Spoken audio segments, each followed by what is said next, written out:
ఇప్పుడు లోగడ నేను వాహిని స్టూడియోలో ఒక సంవత్సర కాలము 11 నెలలు 12 నెలలు ఉన్నాను. చాలా సినిమాలకు చేశాను. శివాజీ గణేషన్ గారితో యశోద ఎంట్రీలు ఇవన్నీ చాలా చెప్పాను. కానీ ఆ టైంలో ఇంకోటి విషయం ఇంపార్టెంట్గా నేను చెప్పాలి. అదేంటంటే ఎన్టీ రామారావు గారితో నా అనుభవం. ఎన్టీ రామారావు గారు అప్పుడే పురాణ పురుషుడు, ఆ పెద్ద సినిమా ఉంది కదా, సంవత్సరాల తరబడి ఆడిన లవకుశ కానీ ఇంకోటి కానీ కరెక్ట్ ఆర్టిస్ట్ అయిపోయారు. ఆయన NAT national art theatres banner మీద ప్రొడ్యూస్ చేసేవాడు సినిమాలు. ఎన్టీ రామారావు గారు డైరెక్ట్ చేసిన సినిమా తాతమ్మ గల. నేను అప్పుడు వాహినిలో ఉన్నాను. ప్రతిరోజు ఆయన వచ్చే టైంకి నాకు ఒక ఎన్టీ రామారావు గారితో వర్క్ చేస్తున్నానా నేను అని ఒక కళ నిజమైనట్టుగా ఫీల్ అయ్యాను అనమాట. ఆయన ఒక విమానం లాంటి ఎర్ర రోల్స్ రాయల్స్ కారు వచ్చినప్పుడు కరెక్ట్గా ఫ్లోర్ ముందు ఆగేటప్పటికి గబగబ వెళ్ళిపోయి పక్కన నిలబడేవాడిని. కారు దిగే టయానికి నేను నిలబడే టయానికి భుజం ఇచ్చాయన్నమాట. సరదాగా భుజం ఇస్తే ఇక్కడ చెయ్యేసుకొని అలా నడుచుకుంటూ జస్ట్ ఊరికే ఊతంలాగా వెళ్తే ఫ్లోర్ లోపలికి వెళ్ళి ఆయన ఫస్ట్ కెమెరా ఎక్కడ అని సీట్లో కూర్చోకుండా ముందు షార్ట్ చెప్పడానికి ఒక లెన్స్ చెప్పేవాళ్ళు. చూసుకొని నేనేం చేసేవాడు, నాకు ఆల్రెడీ కొంత అలవాటు చేసుకున్నాను ఆయన ఆ వ్యవహారం అంతాను. కెమెరా మిక్చర్ కెమెరా, పెద్ద కెమెరా, పెద్ద మ్యాగజైన్ 1000 ఫీట్, చాలా కష్టమైంది. దాన్ని లూజ్ చేసి చాలా జాగ్రత్తగా, ఇది కెమెరామెన్లకే అలవాటు, డైరెక్ట్లకు కష్టం. ఆయన కోసమని ముందు అలర్ట్గా ఉండి ఆ టిల్టు ప్యానాన్ని రిలీజ్ చేసి ఆయనకి అందుబాటులో ఇచ్చి పక్కన నిలబడి ఫోకసింగ్ పాయింట్ నిలబడి ఆయన కొంత అలా చేసుకొని ఇది అనగానే నేను లాక్ టైట్ చేస్తే ఫ్రేమ్ వచ్చేది అనమాట. అలా చేస్తున్నప్పుడు బాలకృష్ణ గారిని పిలిచారు రామారావు గారు, అన్నగారు.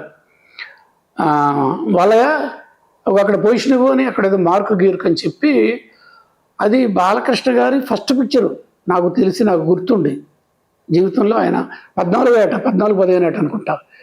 అది పొజిషన్ ఇచ్చారు. ఇస్తే డైలాగ్ ఏదో చెప్పమంటే బాలకృష్ణ గారు ఏది ఇలా అంటున్నారు. మనకి అందరికీ తెలిసిందే ఎన్టీ రామారావు గారు మోస్ట్ ఫేమస్ పోర్ట్రేట్ ఇలా ఉంటుంది, చాలా చక్కటి పోర్ట్రేట్, అది చాలా ఫేమస్ అనమాట. అలాగే దాన్ని గుర్తు చేసుకుంటున్నాను నేను. ఆయన చెప్పినప్పుడు ఒక మాట చెప్పారు బాలయ్యతో, నాన్న బాలయ్య బాబు, నేను 75 లెన్స్ వేసాను నాన్న, 75mm లెన్స్ వేసాను. లెన్స్ కూడా చెప్పాను, 75 లెన్స్ వేసాను. ఇంత ఉంటుంది అనమాట క్లోజప్, బిగ్ క్లోజప్ అంటారు దాన్ని. ఇంత క్లోజ్ ఉంటుందా? మీకేంటి చెప్తున్నాను నాన్న, ఈ పాల భాగం నుంచి చిన్ని వరకు ఫ్రేమ్లో జనరల్గా ఇక్కడే యాక్షన్ తెలుస్తుంది, ఇక్కడ కళ్ళలో తెలుస్తుంది, లిప్స్ దగ్గర కొంత ఎమోషన్స్ తాలూకు ఇది డైలాగ్ వరకు. ఈ ఫ్రేము టైట్గా నేను పెట్టాను 75mm లెన్స్ చేసి. నువ్వు ఇలాగే అనాల్సిందే, గుర్తుపెట్టుకో, చెవుకి ప్యారలల్గా ఇక్కడ అనాల్సిందే చెయ్య. మీరు ఎప్పుడైనా చూడండి రామారావు గారు ఇలాగే ఉంటుంది చూడండి, మీరు కావాలంటే ఆయన సినిమాలు. ఆయన మాట్లాడినా కూడా ఇలాగే అంటారన్నమాట, ఇక్కడే ఉంటుంది.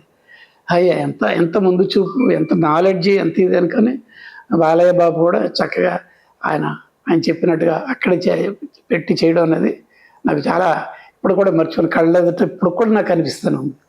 అలాగా ఆ సినిమాలతో అది. దాని తర్వాత ఇంకో సినిమా కూడా వేములవాడ భీమకవి, డి యోగానంద్ గారు డైరెక్టర్.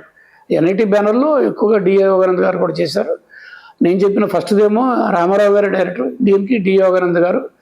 ఆ వచ్చినప్పుడు కూడా అప్పుడు ఇంకో గొప్ప విషయం చెప్పాలి. అదేంటంటే డి యోగానంద్ గారు డైరెక్షన్లో ఉన్నప్పుడు ఆ సినిమాకి కెమెరామెన్ జె సత్యనారాయణ. ఒక షెడ్యూల్లో ఆయన జె సత్యనారాయణ గారికి సిక్ అయ్యాడు, ఆయన రాలేదు. ఆయన బదులు జె సత్యనారాయణ గారు గురువు గారు ఒక ఆయన ఉన్నారు, మార్కస్ పాట్లే గారు, ఆల్రెడీ గారు, అందరి దగ్గర చేశారు. ఒక ఆయన మార్కస్ పాట్లే గారు, PL రాయకర్ రెడ్డి ఇంకా పైవాడు అనమాట, ఇంకా సీనియరు, MA రహమాన్ ఆయన పేరు. 13వ ఏట కెమెరామెన్ అయినా ది గ్రేట్ టెక్నీషియన్. ఆ రోజున ఆయన వచ్చారు. ఆయన సరదాగా ఆ ఒక్క పూటకి వచ్చారు. మళ్ళీ ఈయన వచ్చేస్తారు జె సత్యనారాయణ, ఏదో హాస్పిటల్కి వెళ్ళినప్పుడు ఆయన వచ్చారు. ఇక మాకు పండగ అనమాట మా కెమెరామెన్ వాళ్ళందరూ. ఏంటంటే ఆయన ఎంత గ్రేట్ టెక్నీషియన్ అంటే, ఎక్స్పోజర్ మీటర్ ఉంటుంది. ఎక్స్పోజర్ మీటర్ అంటే చిన్న మీటర్ ఉంటుంది మాది, స్టిల్ చూడండి, దాంట్లో వాల్యూ ఎంత ఉండాలి, లైట్ వాల్యూ ఎంత ఉండాలి, ఏ ఫిల్మ్ వేసాము, ఇంకేంటి అపర్చర్ ఎంత పెట్టాము, అదంతా లెక్క ప్రకారం దాంట్లో సెట్ చేస్తారన్నమాట. ఇది చూసి అది అందరం ఆ లైట్కి పెంచు తగ్గించు పెంచు సిగ్నల్ ఇచ్చుకుంటా కావాల్సిన ఓకే చాలని చెప్పి ఆ మీటర్లో చూసుకుంటూ మేము చేస్తాం అనమాట. ఆయనది ఏం లేదు, మీటర్ లేదు, ఏమీ లేదు. అనుకోరు హిందీ ఎక్కువగా ఆయన మాట్లాడేది. అనుకోరు ఇదే ఆయన మీటర్. ఈ స్కిన్ మీద గ్లోగా ఆయన చూసుకుంటారు అన్నమాట. లైట్ పడుతుంటే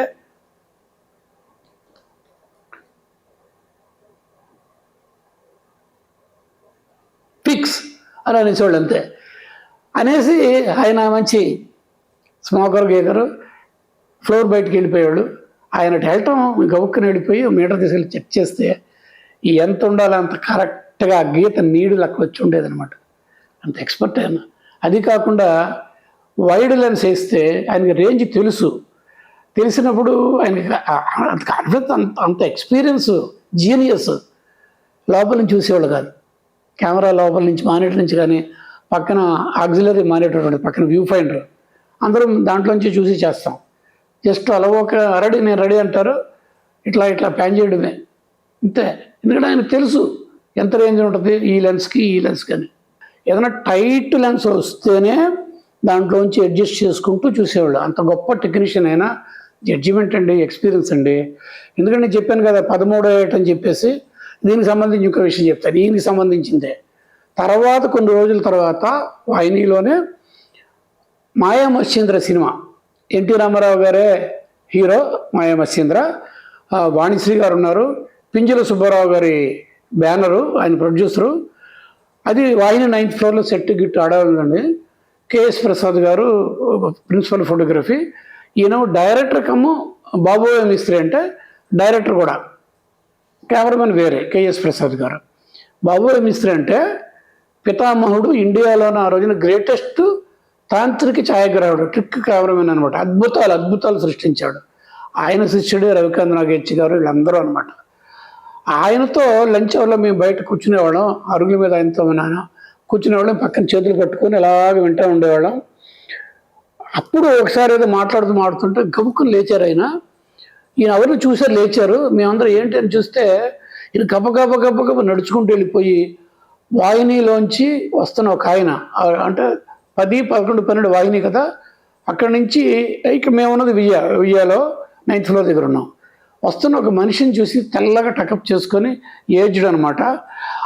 ఈయన గబగబా వెళ్ళిపోయి వంగి ఈయన కూడా 68 ఎంత అప్పటికి, నేను చెప్పేటప్పుడు 68, 70 వెళ్ళి వాళ్ళకి కాళ్ళకి దండం పెట్టి నిలబడి చేతులు కట్టుకొని గురువు గారి దగ్గర చేశాడు. అంత అయిన తర్వాత ఆయన వెళ్ళిపోయారు. ఈయనటి వచ్చి మాకు చెప్పారని ఆయన గురించి. ఎలాంటి టెక్నీషియన్ అనుకుంటారు, మీకు తెలియదు ఆయన గురించి. 13వ ఏట కెమెరామెన్ అయిపోయారు ఆయన. పవర్ లేకపోతే, కరెంటు కట్ అయిపోతే ఫ్లోర్లోంచి బయటకు తీసుకొచ్చి కెమెరా క్రాంక్ అంటారు పక్కన, అంటే పవర్ ఇవ్వక్కర్లా, హ్యాండిల్ ఏడుతో ఒకటి ఉంటుంది అనమాట. హ్యాండిల్ వేసేసి ఆర్టిస్ట్ని బయట సేమ్ సెట్లో తీసే బదులు ఇక్కడ పెట్టేసి హ్యాండ్ క్రాంకింగ్ చేసి ఓకే అనేసేవాళ్ళు. అంటే ఆ తిప్పడంలోనే 24 ఫ్రేమ్స్ స్పీడ్ ఆయనకి ఐడియా ఉంది. అలాంటి గొప్ప వ్యక్తి ఎంఏ రయ్యమ్మ గారు. ఆ రోజున ఆయన గురించి ఆయన చెప్పడం ఇప్పుడు దీనికి గుర్తొచ్చింది అన్నమాట చెప్పడానికి. మహానుభావులతో పనిచేశాను నేను. నమస్కారం.